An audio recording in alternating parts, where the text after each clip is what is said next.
19 नई औद्योगिक संपदाओं की पहचान, सीकॉप, एनबीसीसी और इरकॉन को जिम्मेदारी। निर्माता के लिए पश्मीने जैसे उत्पादों की प्रामाणिकता सुनिश्चित करें, निवेश का बढ़ावा दिया जाए, श्रीनगर में कहा एलजी ने। भारी बारिश के बाद हिमकोटी मार्ग वैष्णो देवी यात्रा की आवाजाही के लिए रहा बंद, पारंपरिक रास्ते से ही यात्रा जारी और बार एसोसिएशन का जनरल हाउस आज, हंगामे के पूरे आसार। नमस्कार, आप देख रहे हैं द राइट न्यूज और मैं हूं हिमाग्नि मोजा। इससे पहले की खबरें विस्तार से पढ़ी जाए, जल्दी से कीजिए हमारा चैनल सब्सक्राइब ताकि ऐसे ही विशेष खबरों के साथ आप अपडेटेड रह सके। अब खबरें विस्तार से। जम्मू कश्मीर में 19 नई औद्योगिक संपदाओं की पहचान की गई है। इसमें 10 पर काम किया जा रहा है।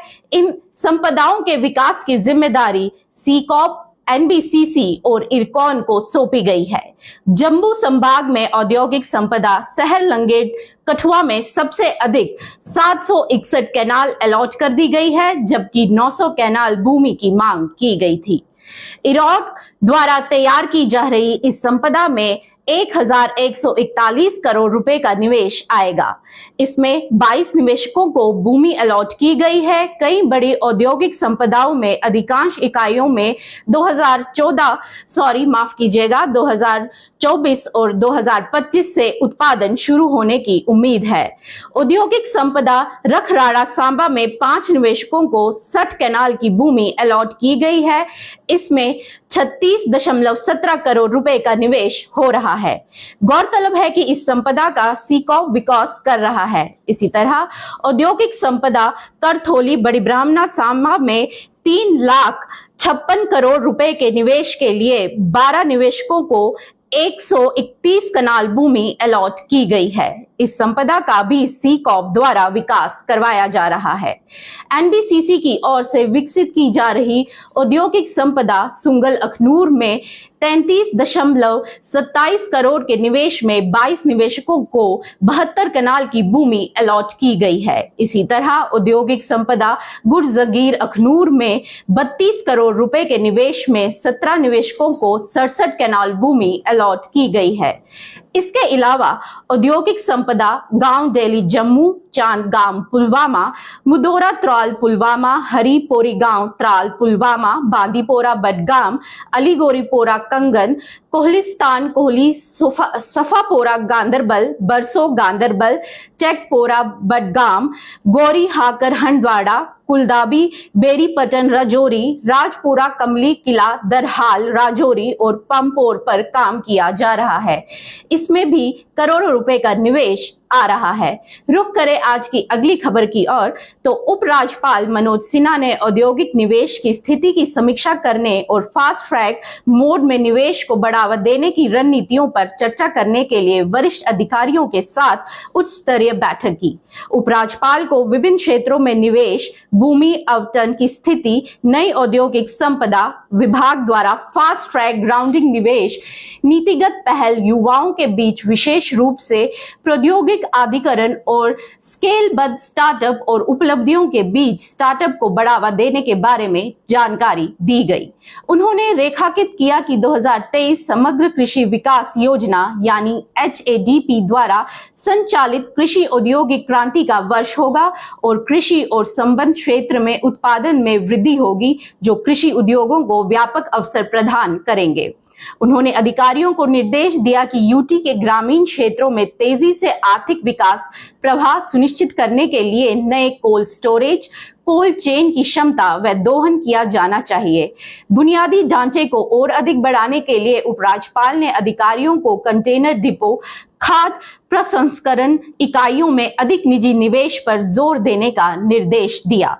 उपराज्यपाल ने संबंधित अधिकारियों को नए औद्योगिक इस्टेट में कनेक्टिविटी, बिजली और पानी जैसी बुनियादी सुविधाओं के विकास में तेजी लाने का भी निर्देश दिया। उपराज्यपाल ने देश के अन्य हिस्सों में विकसित औद्योगिक संपदा के सर्वोत्तम मॉडल को दोहराने का भी आह्वान किया और साथ ही उन्होंने कहा कि निर्यात के लिए पश्मीना जैसे उत्पादों की प्रामाणिकता सुनिश्चित की जानी चाहिए। रुक करें आज की तीसरी खबर की ओर। तो कटरा समेत वैष्णो माता के मार्ग पर जगह जगह हो रहे भूस्खलन और भारी बारिश को देखते हुए श्री माता वैष्णो देवी श्राइन बोर्ड पूरी तरह से सतर्क हो गया है। वैष्णो देवी भवन की तरफ जाने वाले मार्ग पर आपदा प्रबंधक दल के साथ ही इन्फोर्समेंट विंग, श्राइन बोर्ड प्रशासन, पुलिस विभाग, सीआरपीएफ के अधिकारी व जवान जगह जगह तैनात कर दिए गए हैं। बोर्ड ने भवन की तरफ जाने वाले तारकोट मार्ग को, हिमकोटी मार्ग को श्रद्धालुओं की आवाजाही के लिए बंद कर दिया है। मां वैष्णो देवी की यात्रा को लेकर श्रद्धालुओं पर कड़ी निगाह रखी जा रही है। दूसरी ओर श्राइन बोर्ड प्रशासन द्वारा माता वैष्णो देवी भवन के साथ ही भवन मार्ग पर धार्मिक स्थान अर्धकुंवारी धर्मनगरी कटरा में कंट्रोल रूम स्थापित किए गए हैं, जहां से पल पल मौसम के साथ ही मां वैष्णो देवी की यात्रा की जानकारी प्राप्त की जा रही है।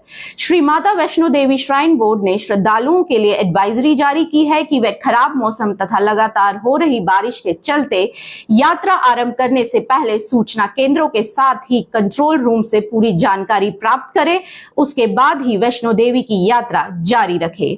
बता दें कि बीती 24 घंटे में हुई भारी बारिश ने पिछले सारे रिकॉर्ड तोड़ दिए हैं। हिमकोटी मार्ग पर भूस्खलन होने से बैटरी कार सहित पैदल आवाजाही बंद कर दी गई है।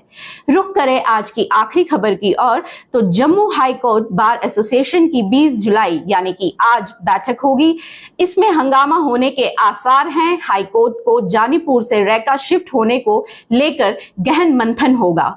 वहीं 2 दिन पहले ही बार एसोसिएशन ने वकालतनामा जारी करने का हक वापस लेने के खिलाफ विरोध जताया था। इसी क्रम में बार एसोसिएशन ने हाई कोर्ट और सहयोगी अदालतों में कामकाज ठप रखा। बता दें, बार एसोसिएशन और बार से जुड़े वकीलों का बड़ा दल जानीपुर से रैका में हाई कोर्ट को शिफ्ट करने के हक में नहीं है, लेकिन बार के फैसलों को समर्थन देने पर वकीलों और बार के बीच दरार पैदा हो गई।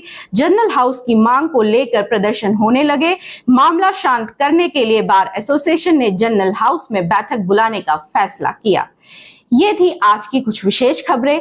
कल फिर आपके सामने प्रस्तुत होंगे कल की कुछ विशेष खबरों के साथ। तब तक के लिए दीजिए इजाजत। लाइक कीजिए, शेयर कीजिए, कमेंट कीजिए। बने रहे द राइट न्यूज के साथ। नमस्कार।